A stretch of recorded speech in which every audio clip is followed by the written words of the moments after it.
DefiKingdoms. In the lands where heroes roam, with quests and kingdoms we call home, there's a monk who drinks and spins his yarn, and a caster casting spells at dawn. It's the drug monk and the spellcaster, guiding you through realms past the crystal veil is tearing down. Break down quests and tell the tale. Pull up a chair, have no fear. Kingdom secrets you'll find here. What you gonna do, people?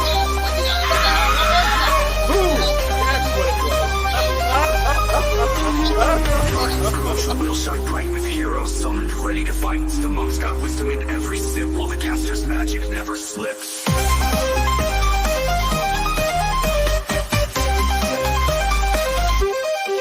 It's the drug monk and the spellcaster, guiding you through realms past the crystal veil, staring down. Break down quests and tell the tale. Pull up a chair, have no fear. Kingdom secrets you'll find here. Jewels shine bright with heroes summoned, ready to fight. The monk's got wisdom in every sip, while the caster's magic never slips. You'll find here. Gardens grow, jewels shine bright, with heroes summoned, ready to fight. The monk's got wisdom in every sip, while the caster's magic never slips. It's the drug monk and the spellcaster, guiding you through realms past the crystal veil is staring down. Break down quests and tell the tale. Pull up a chair, have no fear. Kingdom secrets you'll find here. You'll find here. So grab your mug and hold on tight. Let the magic guster fly. Kingdoms take flight. To the realms.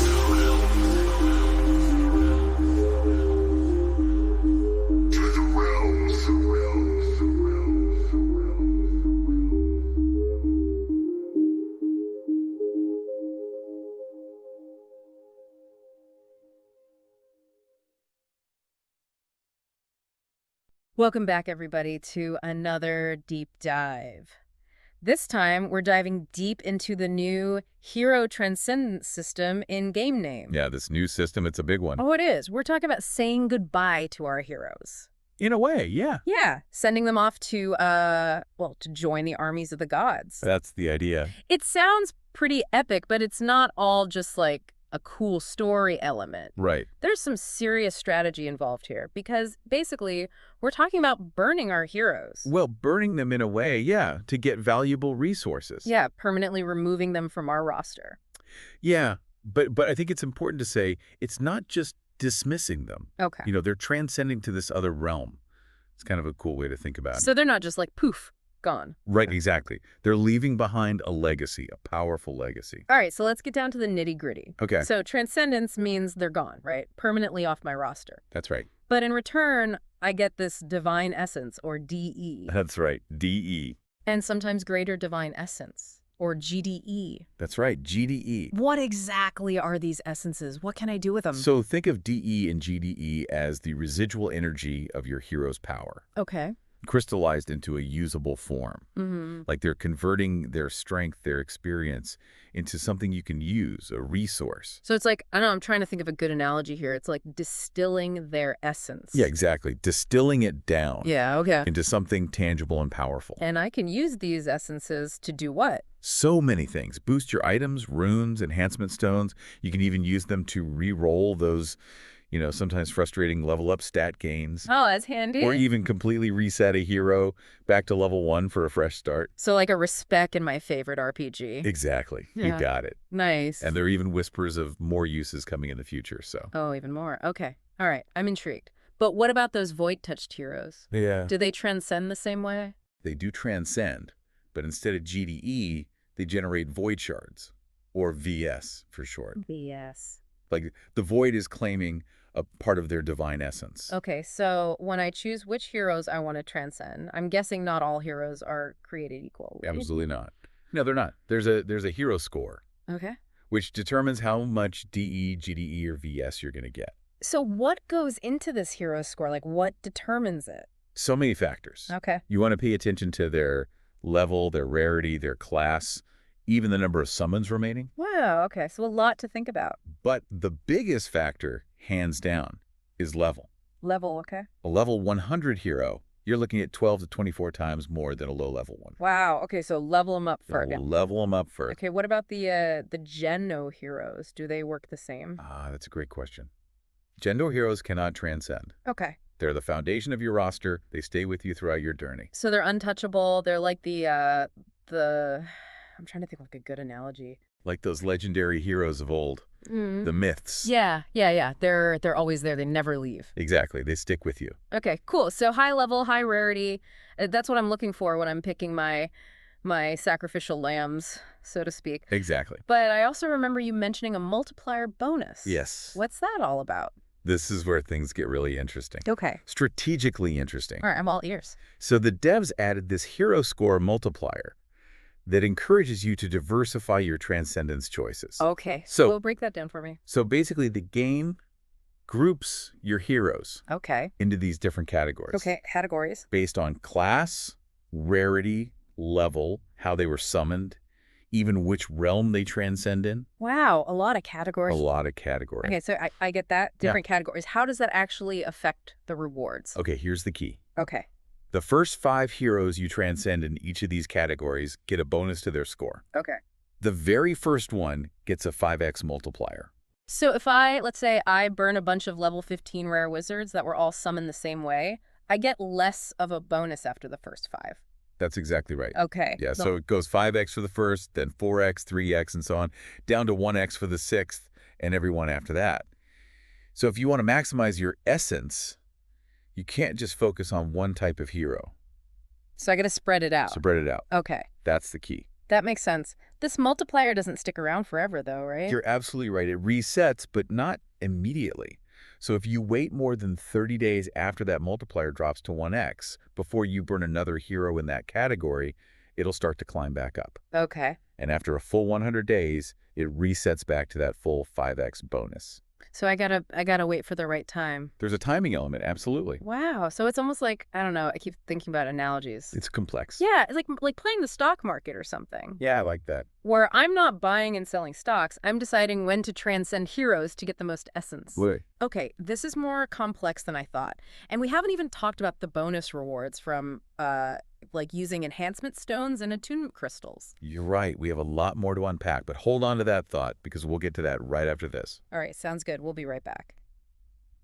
All right, so we know that hero transcendence is more than just like sending our heroes off to, the big farm in the sky. It's a calculated move. It is. It's got some real strategic depth here. Yeah. But I'm still curious about these bonus rewards you mentioned from the enhancement stones and attunement crystals. Right. So it's like this.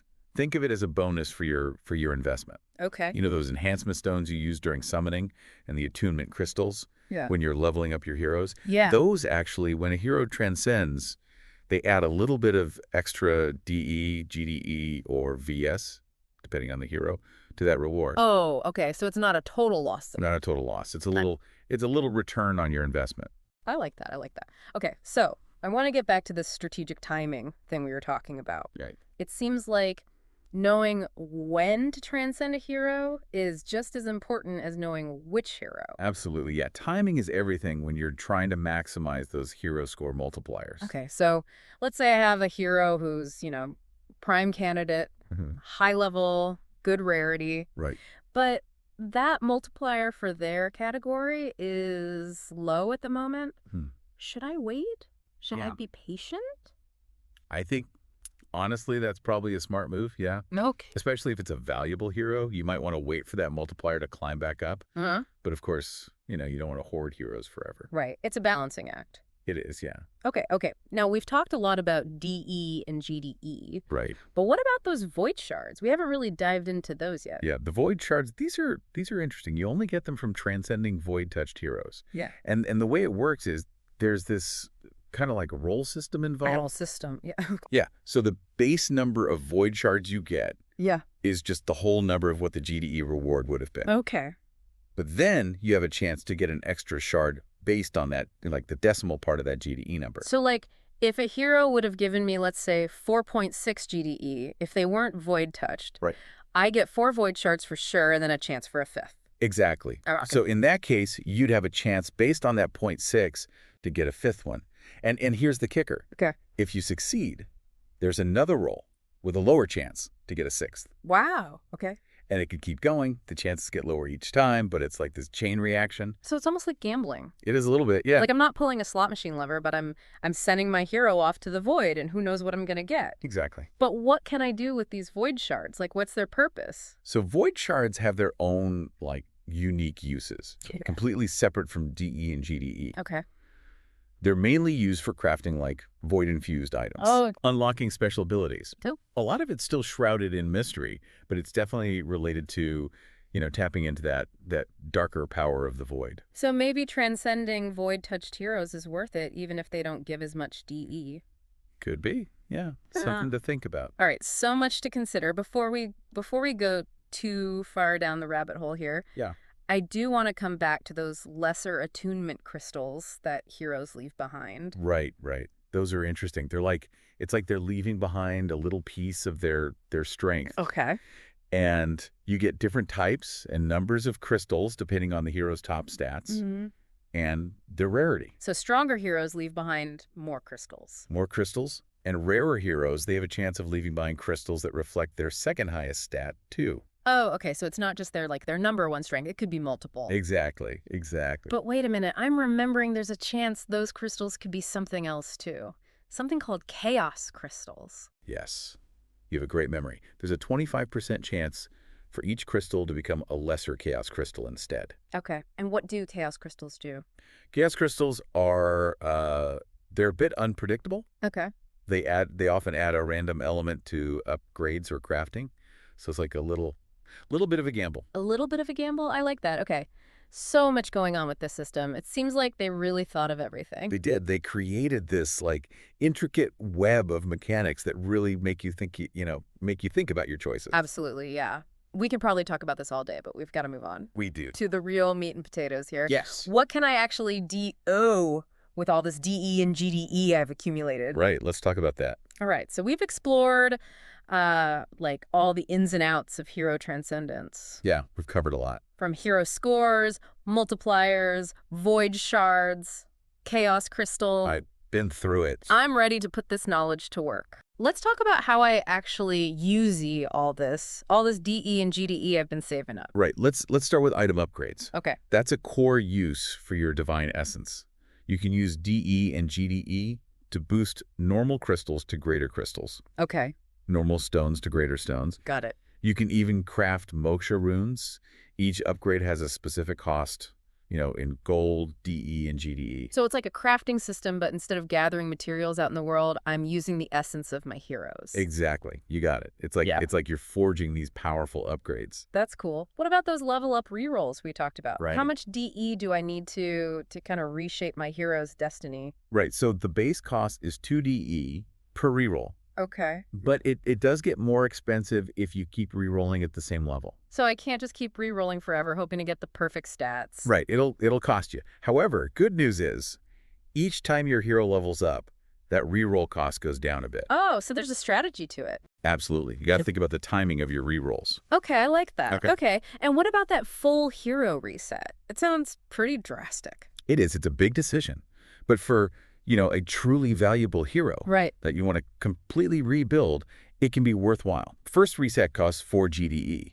Okay. But then it gets more expensive each time you reset that same hero. Ah, okay. So it discourages you from resetting too often. A little bit, yeah. It's a big choice. Keep in mind, though, you got to pay all those level up costs again. Oh, right, of course. You're starting from level 1. Yeah, but any permanent stat increases, like from events or special items, those carry over. So you do get to keep some of the benefits, like the wisdom from their previous journey. Exactly. That's cool.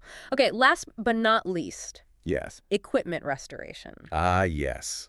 So GDE can be used to completely restore a piece of equipment to its original, pristine condition. Oh, nice. This is a lifesaver for keeping your best gear, in top shape. Right, especially if you're using it a lot. Especially if they've been through some tough battles, Yeah. yeah.